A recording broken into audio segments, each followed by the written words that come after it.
letter is not communicated. I believe that Parliament will be able to get what are the areas or what are the issues or what are the concerns being raised by His Excellency the President, because if he chooses to return the bill in writing, that means that particular concern raised or concerns raised by the President will be read on the floor, such that the entire Parliament that did the approval should understand that His Excellency the President is returning this particular bill to Parliament, and his concerns to be addressed by Parliament are A, B, C, D. So we wait until Tuesday at 10, when the presiding officer will officially notify Parliament of the reasons advanced by His Excellency the President for returning the appropriation bill for consideration by Parliament.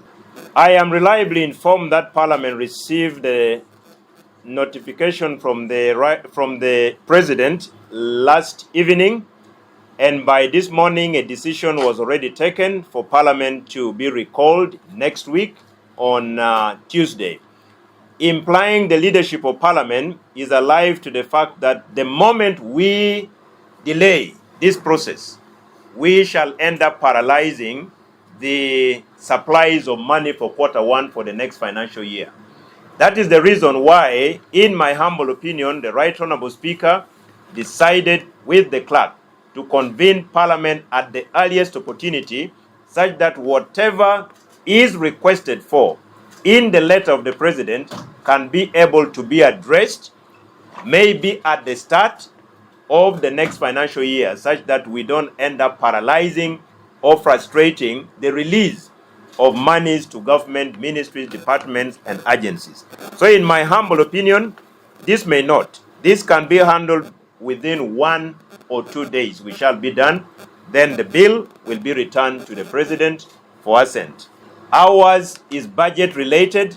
Ours is a bill, because at the end of the day, the budget proposal goes through a bill. And the moment the finality is a bill, the bill has to be assented to, just like a law, to give the Ministry of Finance the powers and the mandate to release the money. What happened in Kenya is consideration of the tax-related bills. We have already considered the tax-related bills and passed them. What we are talking about is the appropriation bill. The appropriation bill is the budget of the next financial year.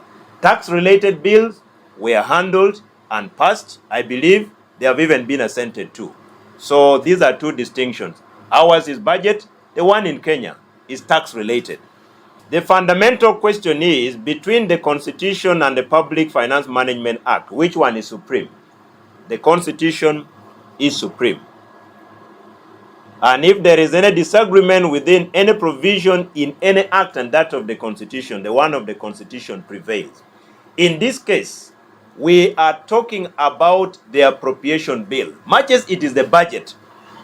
But the constitutional framework thought it wise that to administer the doctrine of checks and balances, the budget must be transformed into a bill.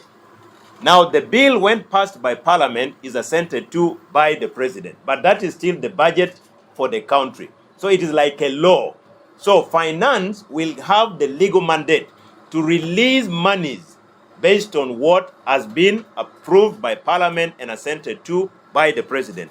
Now, in terms of going against Public Finance Management Act, in this case, it is Article 91 of the Constitution now prevailing over all provisions of the Public Finance Management Act, because this is an appropriation bill that is provided for under Article 91, how a bill is returned to Parliament by the President.